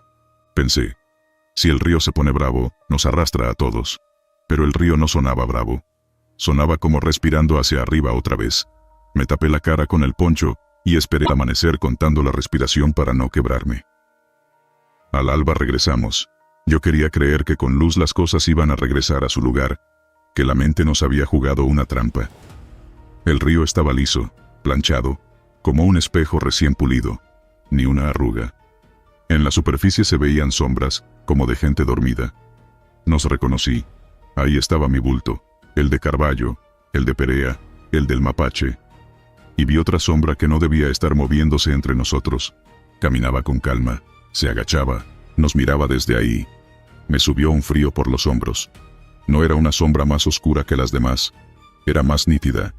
Como si alguien estuviera parado sobre nosotros, pero al revés. Nos vamos. Dije sin voz de mando, solo con prisa. No hay protocolo para eso. Recogimos lo mínimo. Antes de irnos, me acerqué a la orilla lo justo para lanzar una pregunta que me quemaba la lengua. Jiménez, ¿estás ahí? Mi voz sonó fea, como si la hubiera dicho a través de una lata. En el espejo, la sombra se detuvo un segundo. Se volteó hacia mí, o eso quise ver. No esperé respuesta. Regresamos al cuartel con la explicación recortada. En papeles se aprovecha la tinta barata y la gramática correcta para tapar lo que de veras ocurrió. Un capitán que no conoce el olor de esa agua puede leer pérdida en operación de reconocimiento y seguir con su día. Lo demás, ¿cómo lo escribes? El río se tragó a un hombre hacia arriba. ¿Quién firma eso? Los lugareños, en cambio, no se inmutaron cuando pregunté si sabían algo. Un viejito con sombrero de palma, manos como ramas de ceiba, me dijo sin verme a la cara. Ahí el río se come la luz primero, y luego la gente. No se quede mucho. Otra señora, vendedora de pan de yuca, agregó con esa tranquilidad que suelen tener los que conviven con cosas extrañas. Ese río no lleva agua, lleva almas. No me gustó que lo dijera como si hablara del clima. Pagamos el pan y nos fuimos. Los días siguientes, la compañía intentó montar una búsqueda formal con buzos y todo. Llegaron lejos. La corriente parecía no dejar que la panga tomara rumbo. Avanzaban 2 metros y los regresaban, pero no hacia atrás, hacia arriba, como si el aire tuviera una pendiente. Un buzo dijo que sentía la máscara ligera, como si la cabeza se le despegara con suavidad. Cortamos la operación antes de que el papel de tragedia se multiplicara. Yo me quedé con un pendiente. Las placas de identificación de Jiménez. Si no iba a regresar el cuerpo, por lo menos su nombre en metal. Volví una tarde con Carballo, a escondidas de tanto protocolo. Llevábamos un gancho y el lazo que siempre nos salva de resbalones. Me planté muy cerca del agua. Metí el gancho, con cuidado, como pescador viejo, y sentí que algo lo jalaba. No hacia el fondo, hacia arriba. Me sostuve con el talón clavado en la tierra. La cuerda vibraba en mis manos, pero no mojaba. Me sudaron los dedos. Si sientes que se va, suéltalo, dijo Carballo, traspasando saliva seca. No enganché nada, lo digo con alivio. No quería traer a mi lado lo que fuera que estaba del otro lado, aunque fuera una placa de metal. Retiramos el gancho. La punta estaba tibia, no fría, y olía a hierba recién cortada mezclada con ozono. Nunca había olido el ozono dentro del monte. Me mordí lo que sea que se muerde uno para no pensar. Desde entonces, cada que el cielo se carga de agua y la lluvia se viene en cortinas, yo siento que la corriente no baja, sube. Se me eriza la piel antes de que caiga la primera gota. A veces despierto a medianoche con la sensación de que el colchón se inclina hacia arriba, como si la gravedad hubiera decidido darme la espalda por unos segundos. Me levanto, tomo agua, me apoyo en el fregadero hasta que el corazón baja el ritmo. Cuando mojo el vaso, me fijo sin querer en el reflejo, y noto mínimos desajustes, un parpadeo que no hice, el reloj de pared marcando otra hora en la imagen, el borde de la ventana con una enredadera que no tenemos. Cosas pequeñas, sí, suficientes para no dormir. Perea pidió su cambio a los 2 meses. No lo culpo. Era de los que aún querían casarse, tener una casa con un perro que ladre sin razón, vivir cosas normales. El mapache dejó de ser callado. Ahora habla solo. A veces lo escucho rezar. A veces lo oigo conversar con alguien en voz baja. No me meto. Carballo finge que lo olvidó. Lo veo cada mañana limpiar su arma con el mismo orden de siempre, pero se tarda un segundo más en el seguro, como si le hablara al metal. Hoy no me falles. Trucos para sentirse acompañado. Muchos me han dicho, seguro fue un espejismo, sargento. El calor hace cosas. Yo asentí las primeras veces. Es fácil dejarse acomodar por explicaciones que no duelen. Pero esas palabras no me sirven cuando recuerdo la mano con la cicatriz. Esa mano que era la mía, del otro lado. Ni me sirven cuando, de madrugada, siento que alguien se pasea entre nuestras camas. Solo que no en el suelo sino en el aire, a la altura del techo, con la calma de quien camina por su casa. Una vez levanté el arma por reflejo. Me vi en la tentación de disparar al vacío. Bajé el cañón. No iba a acertarle a lo que ya nos había ganado. ¿Qué aprendí? Que no todo lo que se mueve es viento, ni todo lo que calla está en paz. Que hay lugares donde la brújula gira, no por magnetismo, sino por otra clase de regla que no es la nuestra. Y que no conviene mirar mucho tiempo a algo que te devuelve la mirada con un segundo de atraso. Ese segundo es la distancia exacta en la que uno se pierde sin darse cuenta. Si vas por el río Hondo, por esa parte donde los lirios forman un camino, y los mosquitos se te pegan a los párpados, no te asomes buscando respuestas. La curiosidad es buen motor para el servicio, pero mal consejero frente al agua quieta. No pronuncies tu nombre ahí, no llames a nadie. Si ves que el agua brilla como vidrio nuevo, y en el reflejo sopla un viento que acá no sientes, guarda la linterna, da 2 pasos atrás, y vete. No porque te vaya a jalar el fondo, sino porque allá arriba también hay corriente, y a veces es más fuerte que la nuestra. Yo sigo en activo.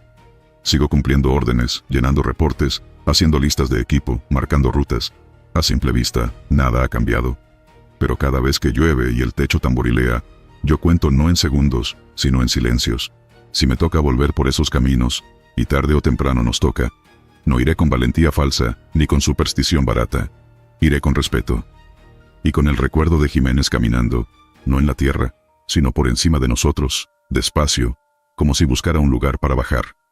Tal vez algún día alguien encuentre sus placas colgadas en una rama, o en la orilla, como un pez que se cansó.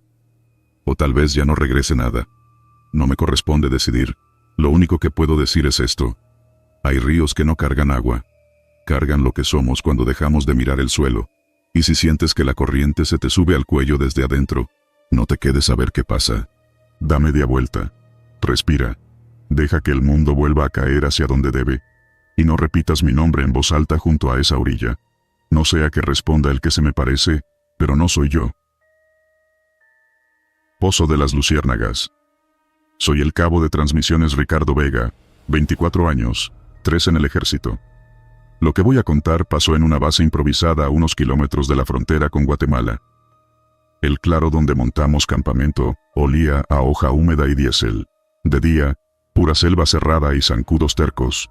De noche, un cielo negro con miles de luces flotando entre los árboles. Al principio era bonito, uno se acostumbra rápido a mirar y dejarse distraer. Pero hubo un momento en que ya eran demasiadas. No era normal. Esa noche el calor no aflojaba. El sudor no se secaba ni con la brisa. Yo estaba revisando una batería que se venía descargando de golpe cuando el soldado Gálvez dijo: «Miren eso». Las luciérnagas empezaron a moverse como si alguien diera una orden. Giraban y giraban encima del campamento, formando una especie de remolino. El zumbido subió. No era el de un insecto cualquiera. Vibraba en la base del cuello y te metía prisa dentro del pecho.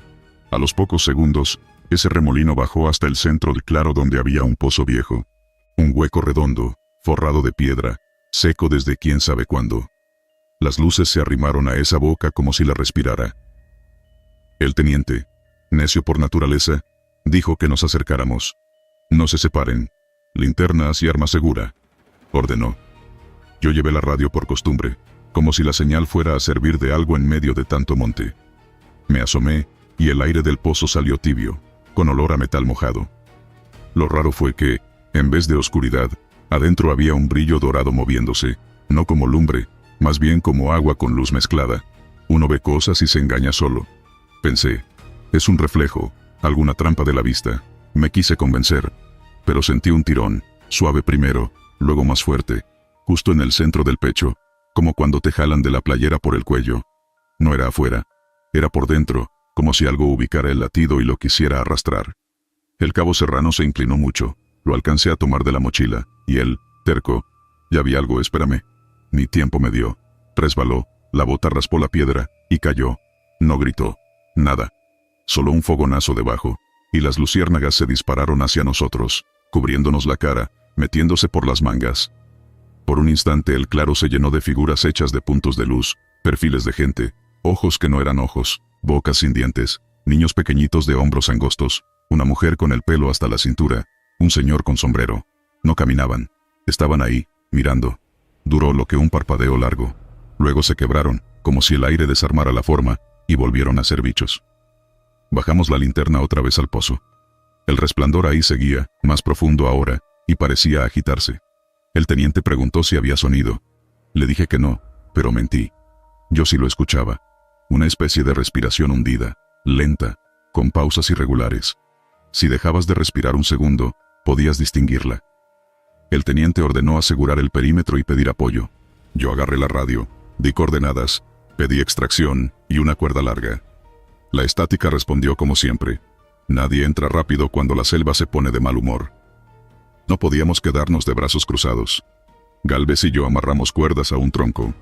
Hicimos una fila de 3, yo primero, con el arnés improvisado. «Si escuchas algo raro, subes de inmediato», dijo el teniente. Tenía los ojos duros, pero se humedecían. Serrano no era su amigo, ni el mío. Pero cuesta mirar un hueco y pensar que ahí nomás, a unos metros, alguien que te habló hace 5 minutos ya no está. Empecé a bajar. La piedra del brocal estaba tibia. A cada metro, el aire se espesaba. Me ardían los oídos como cuando subes a un cerro muy alto. El resplandor no alumbraba la pared, estaba en el centro, profundo, como un lago sin orilla. A los 3 metros, la cuerda se tensó rara. Sentí un jalón desde abajo, como si alguien invisible la sujetara y la moviera despacio. «¡Alto! ¡Alto!», grité. Gálvez paró. Miré hacia arriba. Las luciérnagas habían hecho otra vez una corona alrededor de la boca del pozo. Era como si guardaran la entrada, sin tocarla. Me empezó a temblar la pierna izquierda, y no por cansancio. Intenté enfocarme. «Serrano, ¿me escuchas? Responde con lo que sea». Solo esa respiración honda, metida en el oído, y un chasquido lejano, como cuando una piedra rompe la superficie del agua. Pensé en mi mamá diciéndome que no me asomara a los pozos de niño, que había cosas que no aguantaban la mirada. Qué tontería recordar eso a media misión, pero así trabaja la cabeza. Pedí subir. «Sujeta, sube despacio», dije. Mientras me levantaban, sentí un frío en la espalda baja, una línea helada que subía por la columna, y quedé con la piel de gallina aunque el aire estaba caliente. Arriba, el teniente apretó la mandíbula. «No vuelves a bajar», dijo. «Yo lo intento». Lo sujetamos, él aguantó más. Se quedó inmóvil 1 minuto, tal vez 2. Luego dijo, muy quedado: «Aquí huele raro». Como a monedas pasaron 10 segundos. «Ya no hay pared». Otro 30. «No sé cuánto baja esto». «No». La cuerda se estiró con violencia. Entre los 3 lo jalamos. Salió con los ojos rojos, respirando a lo bestia, clavado de tierra en las uñas. Algo me tocó el casco, dijo. No fue agua. Era... no sé. Se sentó. Tragó saliva. Nadie lo molestó con preguntas. El remolino de luces se cerró un poco más, como si el pozo tuviera su propio clima, y esas cosas obedecieran. Montamos guardia alrededor. Nadie quería voltear de espaldas a la boca. El zumbido siguió. A medianoche exacta, o eso creí, porque mi reloj marcó 12, y luego se volvió a cero solo. La respiración del pozo se hizo más lenta, y entonces pasó algo más. Un destello subió desde el fondo, suave, no cegaba. Subió, y se estiró encima de la boca, formando un círculo. Dentro del círculo aparecieron sombras nítidas, con detalle. Era una especie de espejo vivo. Vi un tramo de camino, vi una señal oxidada, vi un perro flaco cruzar. Nada del campamento. Era otro lugar. ¿Están viendo eso?, pregunté bajito. Nadie respondió primero. Luego Gálvez dijo: es la carretera que baja al río. La de allá abajo. El teniente se paró. No se acerquen. Nadie meta la mano. Lo dijo sabiendo que alguno iba a hacerlo. Fue el soldado Olvera, apenas. Acercó la palma, no llegó a tocar, y la piel se le erizó como si hubiera pasado junto a un transformador. Retiró la mano de golpe. Está tibio, murmuró. Pero no quema. Se quedó un momento, respirando rápido, y entonces el círculo cambió. Ya no era el camino, era una cocina vieja, de adobe, con un fogón prendido. En una mesa había platos de peltre, y sobre uno, una pulsera roja con una medallita. Olvera dio un paso más, y yo lo tomé del hombro. Quieto. Él se resistió un segundo. Esa pulsera es igual a la de mi hermana. Quise decirle que se calmara, pero me mordí la lengua. El pozo estaba mostrando cosas. Cosas que tal vez conocíamos. O cosas que queríamos creer que conocíamos. El aire cambió de golpe. Nos llegó un olor dulzón, como de fruta pasada. El teniente bajó el arma. Nadie dispararía a un agujero, pero igual la teníamos lista. El círculo se cerró, y volvió a abrirse mostrando otra imagen. Un cuarto con hamacas, y una radio vieja. Yo reconocí el modelo. Era parecido al que teníamos en el taller de comunicaciones de la base. Se escuchó un chasquido, y luego mi propio nombre, pronunciado por una voz que no era de nosotros. Ricardo. Me quedé helado. Ricardo, mírame. Bajé la vista al borde del pozo sin querer, y sentí que el tirón del principio regresaba, mucho más fuerte. El teniente me sostuvo del chaleco. No lo hagas, dijo. Su mano temblaba, sí, pero fuerte. Me agarró con malicia, como agarran a un borracho a punto de cruzar la carretera. Me sacó de mí. Olvera no tuvo ese agarre. El círculo giró, mostró la entrada de un pueblo con letras pintadas a mano, y él dijo que ahí había nacido su madre. Dio un paso más, y el zumbido cambió de tono. Nadie lo vio caer. Solo fue un quiebre, un tranco, como cuando la mesa cojea, y el vaso se vence sin ruido. El haz de la linterna rebotó en una nube brillante, y ya no estaba. 2 hombres desaparecidos en la misma noche. 2. El teniente lanzó una maldición que no voy a repetir, y pateó la piedra como si fuera a dolerle al pozo. Nos quedamos callados, escuchando nuestras propias respiraciones desacompasadas. La radio chisporroteó. Apoyo en 10 minutos, dijeron. Mentían. En la selva 10 minutos se alargan como chicle. Aún así, esa voz humana nos aterrizó. Cobertura, ordenó el teniente. Nos repartimos en semicírculo. Nadie disparó. ¿Disparar para qué? Lo que estaba ahí no avanzaba. Esperaba. Y las luciérnagas, montón en el aire, parecían turnarse para no cansarse. A veces una bajaba tanto que te tocaba el pómulo, y se iba dejando un calorcito que tardaba en irse. Cuando por fin oímos el primer motor, el círculo se deshizo. No hubo explosión ni trueno. Solo se plegó hacia adentro, como si lo chuparan, y el dorado regresó a su lugar profundo. Las luces se separaron y se fueron al monte, dispersas, cada una con su brillo triste, como si las hubieran regañado. Llegaron 2 pickups con 6 hombres y un sargento que no conocíamos. Traían cuerda, arnés de verdad, cascos, guantes. Miraron el pozo con cara de, otra vez estos cuentos, como nosotros, la primera hora. Les contamos lo mínimo. Hay que descender, dijo el sargento. Es gente, no podemos dejarlos. El sargento bajó con otro y un foco colgando de la frente. 8 metros, 10, 15. No hay agua. Se cortó la transmisión. Tardó en volver. No hay agua y no hay fondo. La pared desaparece. La cuerda se tensa sola. Estamos regresando. Los sacamos pálidos. El sargento me miró con fastidio, pero detrás había miedo. No del que te hace gritar, del que te hace morderte el cachete por dentro para no temblar. Sellamos esto al amanecer, dijo. Traemos cemento y reja. Nadie discutió. El teniente afirmó con la cabeza. Su autoridad esa noche se había gastado en no caer. No dormimos. Nos quedamos viendo el hoyo como si fuera un animal. A ratos, sin avisar, el resplandor subía medio metro, luego bajaba. El zumbido no se fue, solo bajó. Quise hacer una oración, pero me quedé en blanco. Pensé en Serrano riéndose de nuestros chistes tontos, en Olvera pidiéndome pilas para su linterna, en el perro flaco que vi en el círculo, que ahora me parecía más real que mi propia mano. Todo se mezcla cuando se revuelve el miedo con el cansancio. Al amanecer, llegaron los de ingenieros con sacos, varilla y un soldador viejo que juraba que ya había tapado cuevas peores.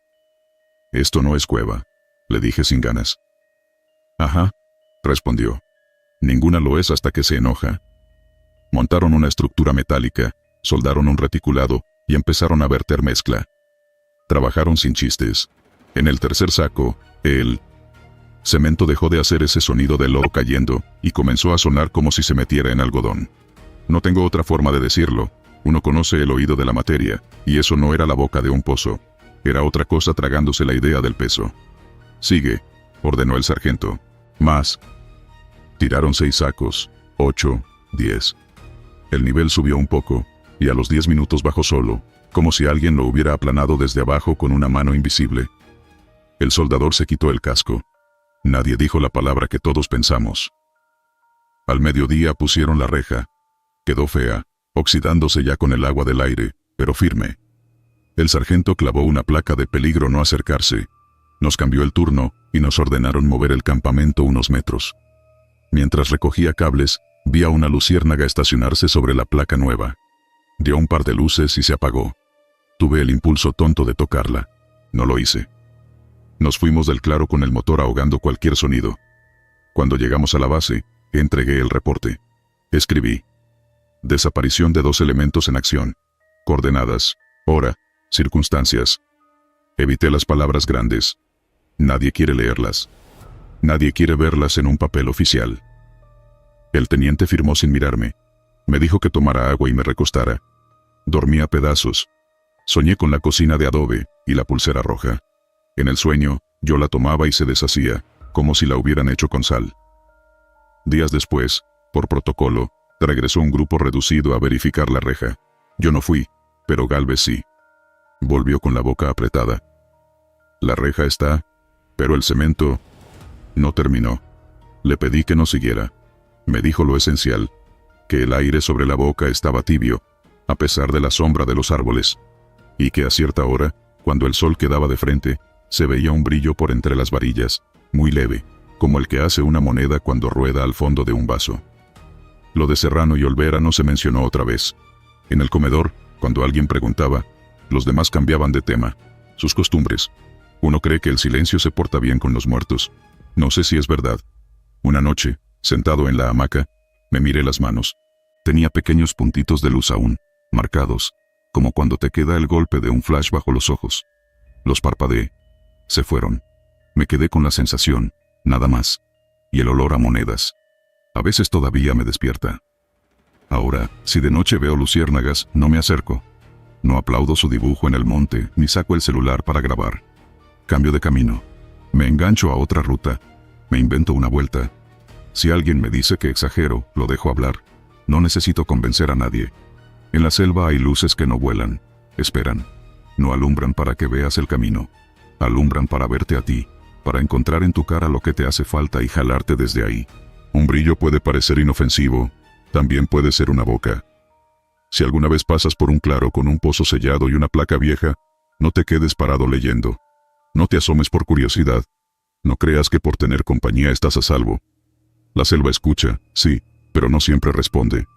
Y si de pronto, sin saber por qué, sientes que el pecho te pesa hacia adelante, como si tu propio latido quisiera saltar del cuerpo, da un paso atrás. No te hagas el valiente. No le regales tu reflejo a algo que vive de tragárselo. Yo ya vi lo que pasa cuando uno se confía. Y te juro, por lo que más quieras, que en el fondo de ciertos pozos no hay agua, hay hambre.